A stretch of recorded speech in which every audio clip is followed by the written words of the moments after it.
Welcome to Seaside Quilting Tutorials. Excuse me. We're back for another one of our Seaside Block challenges. And once again, if this is the first time that you're watching us for the block challenge, this is mostly a challenge to work on accuracy, of course, and to use up some of those piles of scraps that we have around. Now, if you're new to quilting and you don't have the piles of scraps that the rest of us have, I just recommend to pick up some fabric that coordinates with each other and do some practice with us and learn how to make some blocks. And some are going to be ultra simple, like yesterday's, and some will be just a little more challenging. But in the end, the more that we practice, the more that we build blocks in quilting, the more that we learn. My personal goal is to try to use up some of my stacks of scraps, and then after I've made a bunch of blocks, I'll figure out if I want them to be a wall hanging or a table runner or a quilt or whatever. But that's not my main concern right now. My main concern is that I have stacks of scraps. They're starting to pile up on me, and I'm wanting to use some of those up. So today we're going to be making the mill wheel block. And it's a lot of fun. It has sort of a pinwheel look to it. Now this is the 5.5 inch unfinished square. Now you can choose to make one of these, or you can choose to make 4 like we did for the 4 patch. And when you make 4, and I have this put together in segments so that I can show you how it all goes together, you end up with this neat little sub pattern. So you have the mill wheel pattern, which is like this, and then when you start putting them together, you end up with this little sub pattern in between when you're joining your blocks together. So let's go ahead and get started with this. It's Sunday and I have a lot to do. We have an outing to go to, but I want to get my block done and go get ready. So the first thing that you're going to do is you're going to cut out 8 dark and 8 light 3 3/4 inch squares.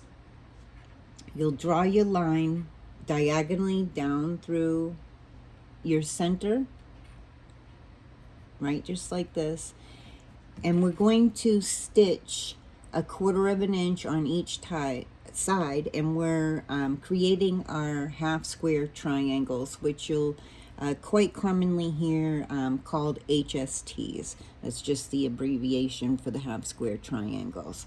So if you want, if you don't have the 1/4 inch foot with the flange, you can draw your extra lines on each side 1/4 inch away from that center line, and you're going to stitch on those 1/4 inch lines. So let's go ahead and get this sewn.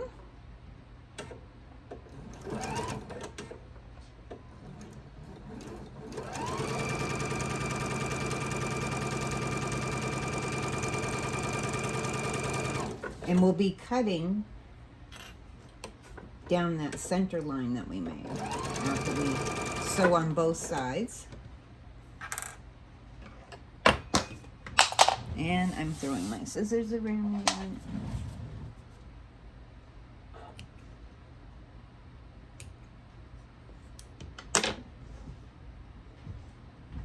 Sundays are typically a busy day.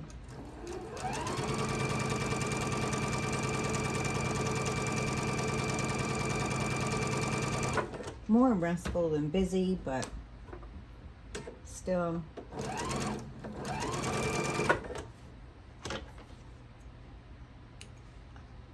I wanted to get my block done today. So I'm just going to use scissors, but you could use your ruler and your rotary cutter and cut down that center.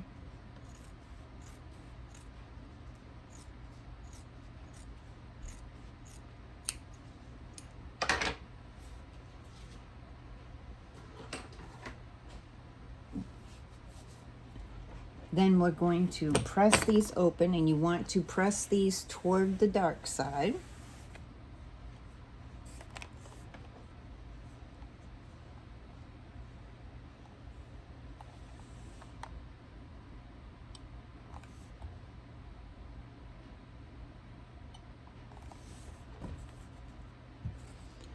And you will trim off those dog ears. Well, actually, those will come off when we trim these down to size, but I'll just trim those off anyway.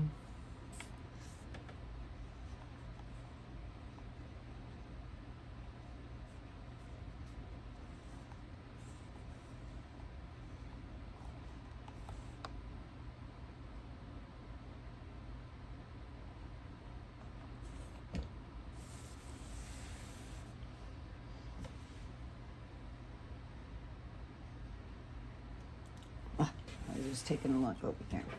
Okay, so now we're going to take our ruler using your 45-degree angle.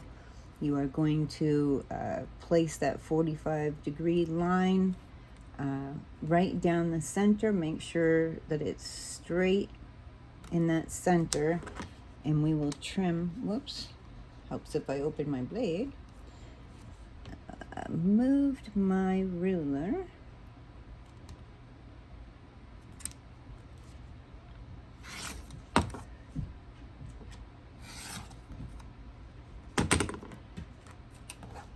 And remember, we are trimming these down to 3 inches. And yes, I did have you cut them just a little bit bigger so that we can make sure that they square up really nice to the exact 3 inches that we need.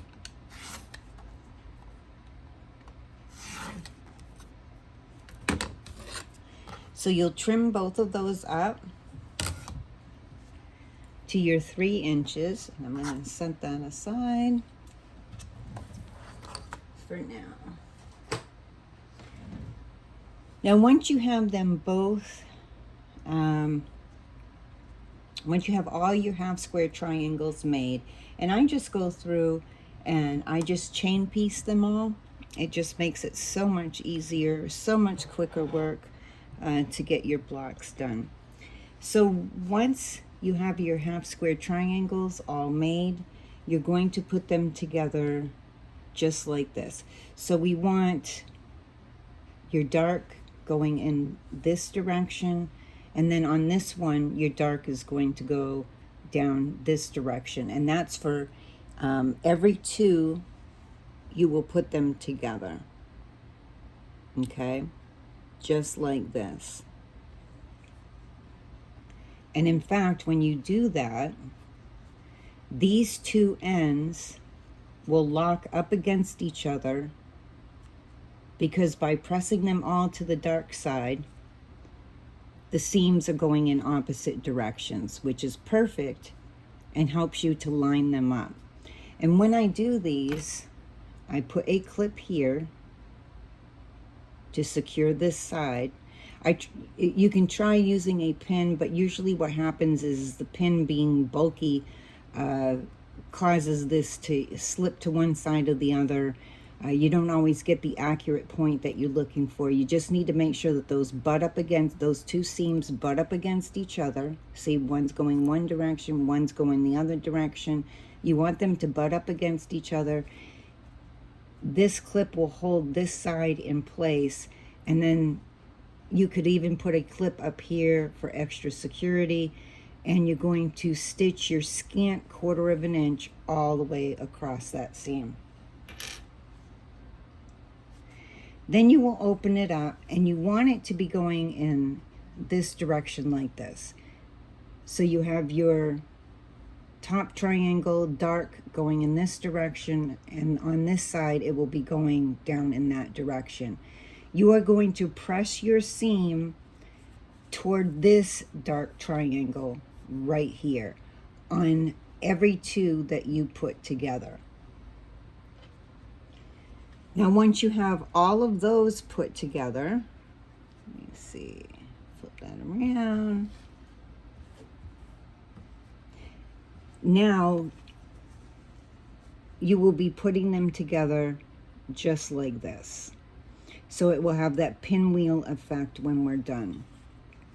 The same thing, because we pressed all of them into the same direction, our seams are going in opposite directions on both of them, which is perfect because we want those to butt up against each other when we're putting this together. Now for this, I will definitely use a pin when I am putting them together, and I'm wanting my pin to go right in the top of this triangle of thread right here. So I want it in the seam, but I want it at the very top of this triangle right there. And it didn't go into the back exactly the way that I wanted, which is fine. Just once again, get your seams together, poke your needle in there, and I always open this up so I can see exactly where my pin is sitting. And I want my pin sitting right in the top of this triangle shape right here. So see this shape right in here where these two were put together? I want my pin to be in the top of both of those and butted up against each other. And once I can feel that they're sitting nicely, then I just make sure my pin is straight and pin that. Now I'm going to take this inside, line up my fabric, and I'm going to put a clip on the side and one on the top of that corner. And that holds this side nice and securely in place for me. Then just line up your other side, and you're going to stitch a scant 1/4 of an inch all the way across there.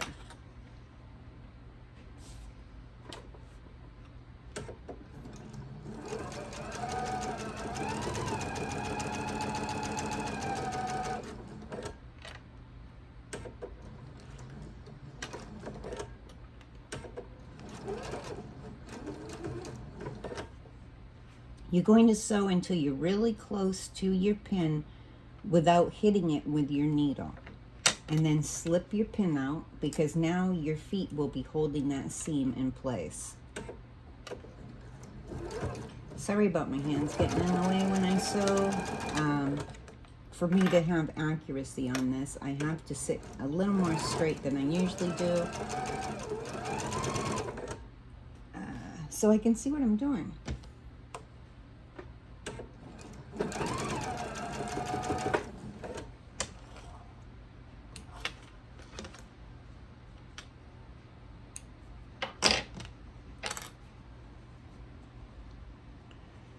Okay.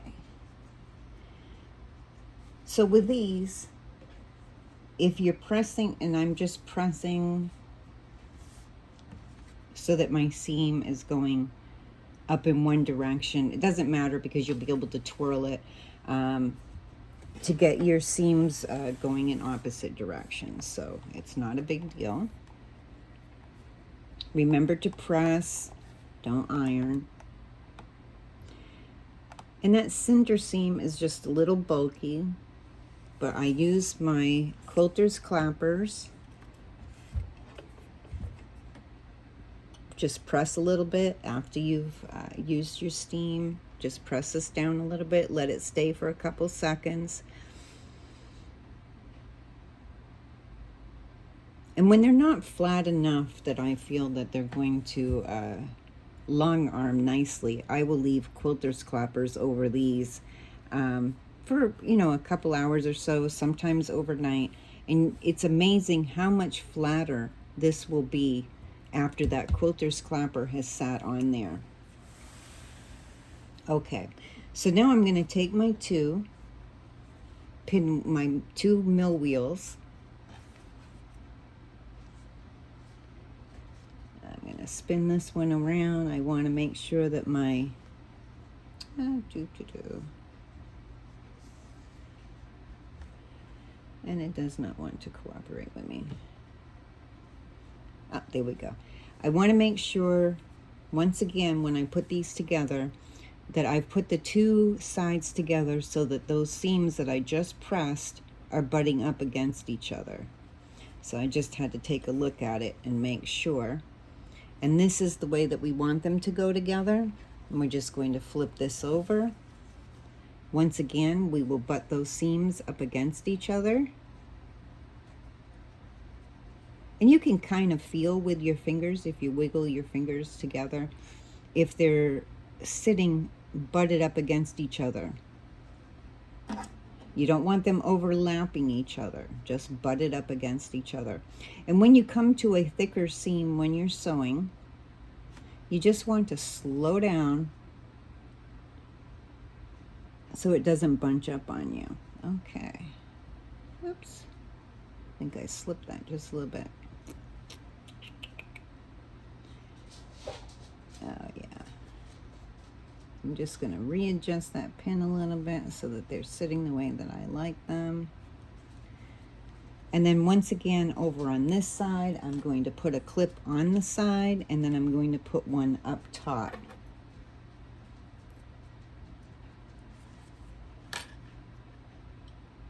And when you come over to this side, you're going to have those seams that you butt up against each other in this corner.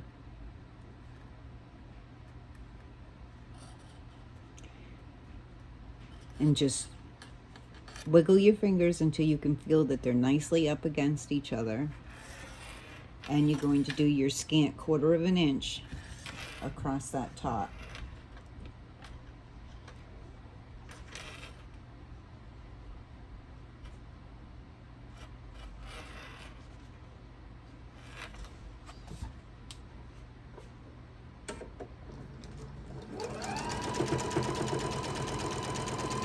And when you come to that center seam, remember that's going to be just a little bit thicker. So you want to just slow down, get as close to that pin as you can without hitting it with the needle, and then pull your pin out and continue to sew across the top. And just double checking my end to make sure it's nice.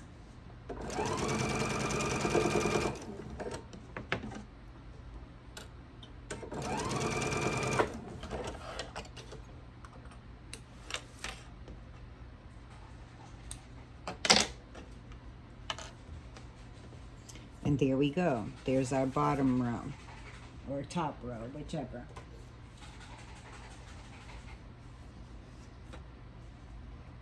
So you're going to press your seam, so your seam is going to the left. Or wait a minute. Yes, just press your seam going to the left. Either way, you'll be able to spin this around so that it goes against each other. Once again, you're going to give that a press. And then I put my quilter's clapper on there.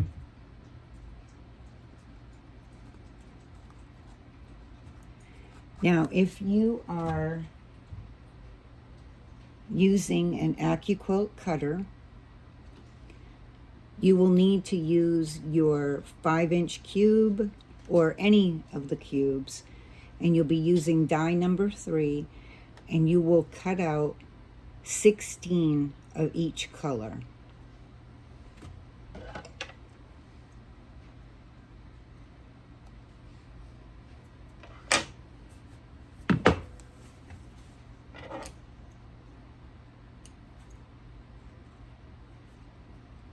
Just trimming my threads there. Okay, so now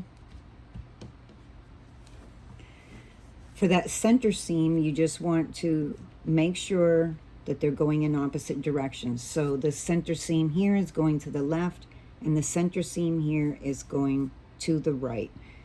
So once again, we will be able to butt these up against each other. And isn't that going to be beautiful? So you'll have your mill wheel in the center. You'll have your mill wheel on each corner. Now you could just make one of these, and it will be 5.5 inches unfinished of a square. But if you make 4 of these and put them together, you're going to end up with a 10.5 inch unfinished block.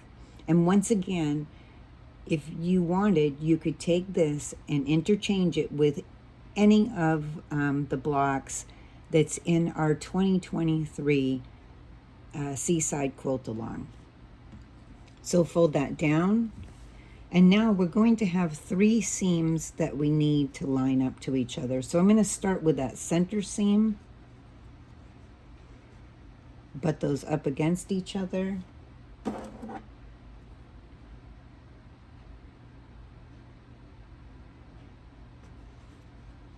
And I always open it up and double check where my pin is sitting so that I get it into the right spot.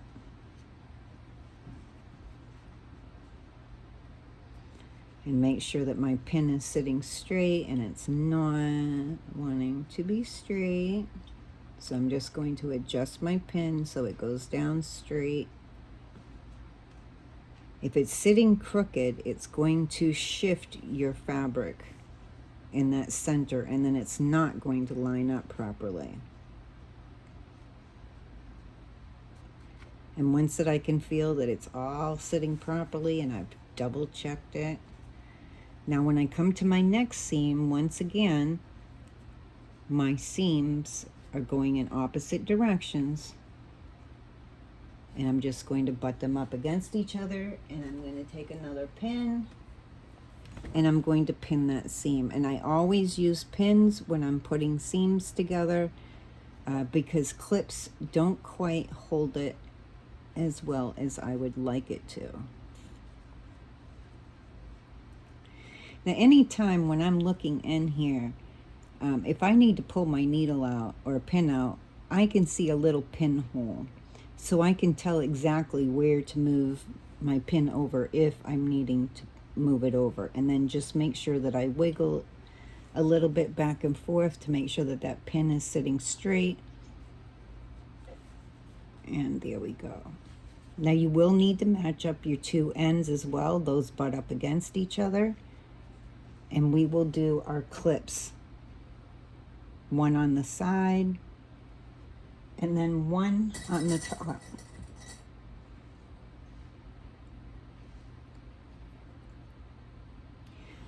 And when I'm doing something like this, I might even sometimes put a couple of clips down on the side just to make sure that everything is staying nicely lined up for me. So it's going to look really pretty and come out nice and as accurate as I possibly can. And that's what I'm working towards, is using up my scraps and working towards accuracy. Now, if you're a beginner and something ends up a little bit off, you can take it apart and put it back together, which I had to do with one of these because I had accidentally sewn it together the wrong way. It happens. I have a new puppy, and sometimes I lose my focus. Now I'm going to put another clip over on this side just to hold these together until I get it over to my sewing machine. But if you're new to quilting, just learning to do these blocks is the most important thing. You can work towards accuracy more and more as you go, but don't scold yourself. Don't get disappointed if everything isn't 100% perfect. If you're a beginner and somewhat of a beginner, that's something that you just keep working towards. It takes a lot of practice to build up that accuracy. And even then, there are times when things just don't go right. And but remember, people are not going to be looking at your quilt as close as you're sewing it. They're going to view your quilt from 4 to 6 feet or further away, and they will not see those itsy bitsy things that you see when you're close up. All they're going to see is that spectacular quilt and all the effort and love that you put into it. Okay, so once again, we're going to do a scant 1/4 of an inch down across that top where we pinned.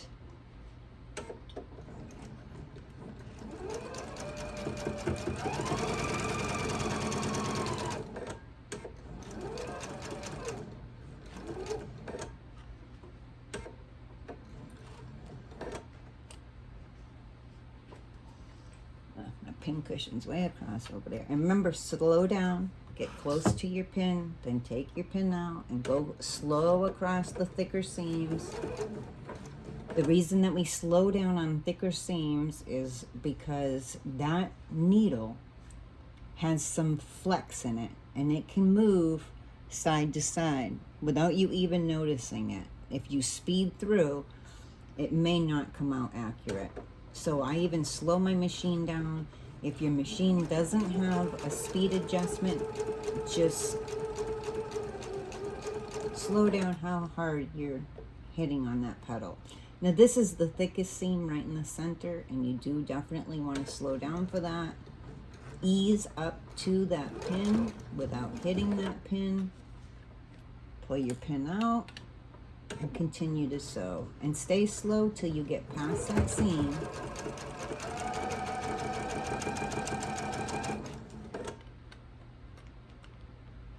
And yes, it does take just a little bit longer, but it's worth it in the end because it will come out a lot more accurate for you.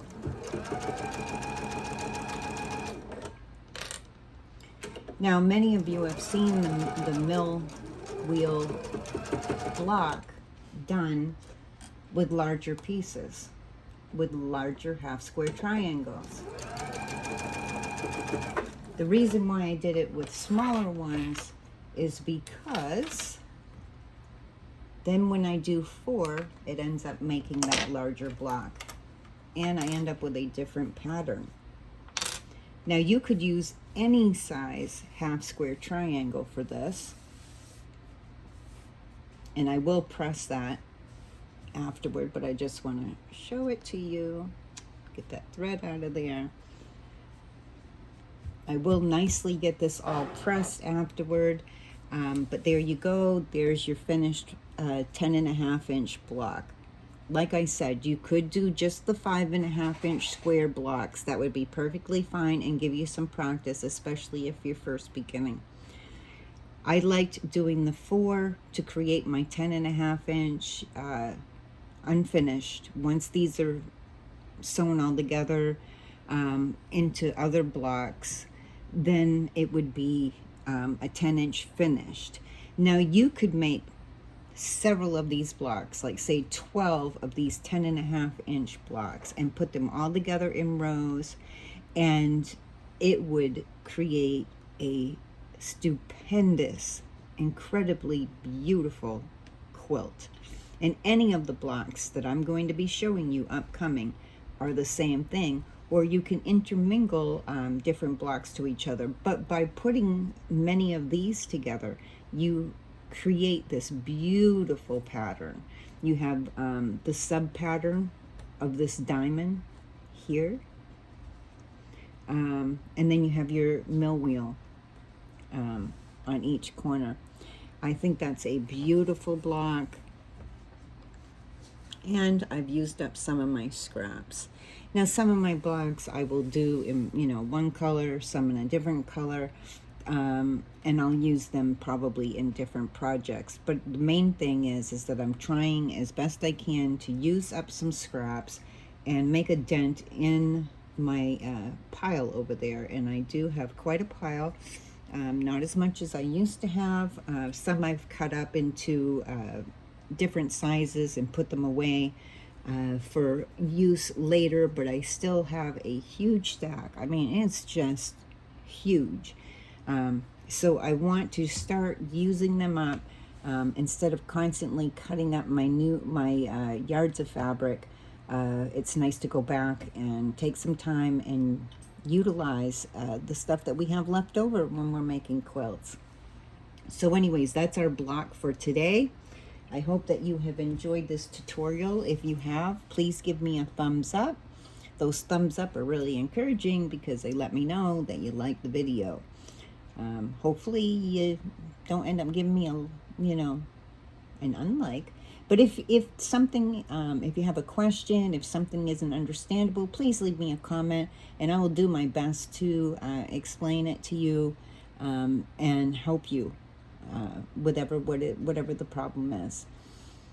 So if you haven't subscribed with us, I hope that you will, and please click on that little bell and adjust your notifications to either personalized or to all, so that each time that a new block comes up or a new tutorial, because we're doing kits, we're doing holiday projects, we'll be doing some more 3-yard quilts and other quilts.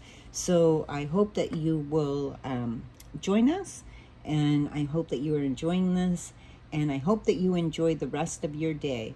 So until next time, I wish you happy sewing.